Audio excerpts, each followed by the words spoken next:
सुवा की भाजी को हमने बारीक काट लिया है। आप देख सकते हो कितनी बारीक हमने काट लिया है। जितनी बारीक हो सके उतनी बारीक आप काट लीजिए। भिंडी को सिर्फ हमने 2 चम्मच तेल डाल के सौटे किया है। लोग फ्राई भी कर देते हैं, लेकिन मैंने सिर्फ उसको सौटे ही किया है। ज़्यादा तेल में नहीं बनानी, इसीलिए मैंने सिर्फ सौटे कर दिया। अभी उसको थोड़ी 1-2 मिनट के बाद मैं निकाल दूँगी। उसके बाद में ये सोए की भाजी को रख दूँगी उसमें, उसी कढ़ाई में।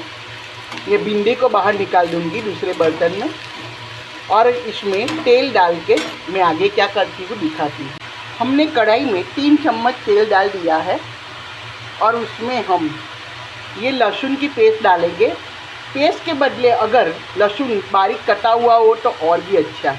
मेरे पास नहीं, लहसुन नहीं है, इसीलिए मैंने पेस्ट डाल दी उसमें।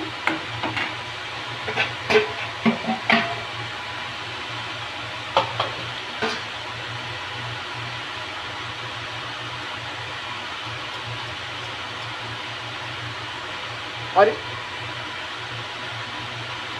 हम थोड़ी सी हींग भी डाल देंगे।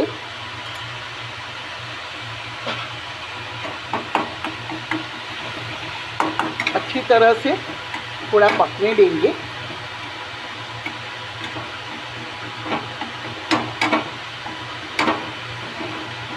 अब हम उसमें ये सोया की भाजी डाल देंगे।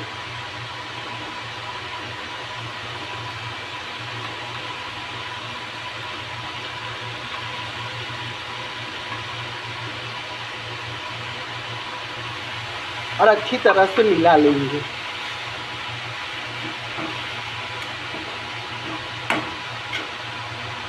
हमने भाजी को अच्छी तरह से मिला दी। बहुत कम भी हो गई, और देखो पानी भी निकलने लगा। उसी पानी में ये पक जाएगी। धीरे स्लो गैस पे हम उसको पकाएंगे, तो उसी भाजी का ही पानी जो निकलता है उसी में ही ये पक जाएगी। और उसमें हम ये अदरक और मिर्ची की पेस्ट डाल देंगे, बड़ी चम्मच, क्योंकि भिंडी को भी उसमें ही डालेंगे। इसीलिए भिंडी और सब भाजी दोनों में आ जाए इतनी हमने ये डाल दी। और नमक बहुत कम डालेंगे, क्योंकि ये सूखी भाजी बनेगी ना, तो ये अदरक मिर्ची की पेस्ट में तो नमक है ही, इसीलिए हम इसमें बहुत कम डालेंगे। बाद में चखे टेस्ट करके हम डालेंगे। अगर कम पड़ा तो डालेंगे, नहीं तो चल जाएगा। क्योंकि ये जो मिश्रण था, हमने पहले भी जो लहसुन की पेस्ट डाली उसमें भी नमक है, और ये अदरक मिर्ची की पेस्ट में भी नमक है। तो हम उसको थोड़ी देर ढक के पका लेंगे। स्लो आंच पे बिल्कुल पकने देंगे। इसको हिला लिया है, ये बिल्कुल कंप्लीट है। अब हम उसमें ये सौटे की हुई भिंडी डाल देंगे। अब हम ढकेंगे नहीं, बिल्कुल भी खुले में ही उसको अब थोड़ी देर पकने देंगे। अब ढक्कन लगाने की कोई ज़रूरत नहीं है, ऐसे ही ये पक जाएगी। और जितना पानी होगा वो सब सूख जाएगा, और हमारी सब्ज़ी बिल्कुल तैयार हो जाएगी। ये सोया और भिंडी की सब्ज़ी है। आपको बाद में हम सर्व करके दिखाएंगे। ऐसे तो हमारी ये सब्ज़ी बिल्कुल तैयार हो ही चुकी है, बस थोड़ा और सूखने देंगे।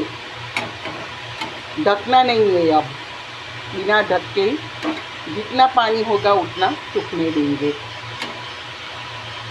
મિત્રો, ये हमारी सुવાની भाजी અને ભીંડીનું શાક તૈયાર છે।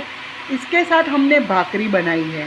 भाकरी मतलब 3 भाग गेहूं का आटा होता है और 1 भाग ज्वार का आटा, और उसको बिल्कुल रोटी के आटे की तरह गूंद कर बनाते हैं।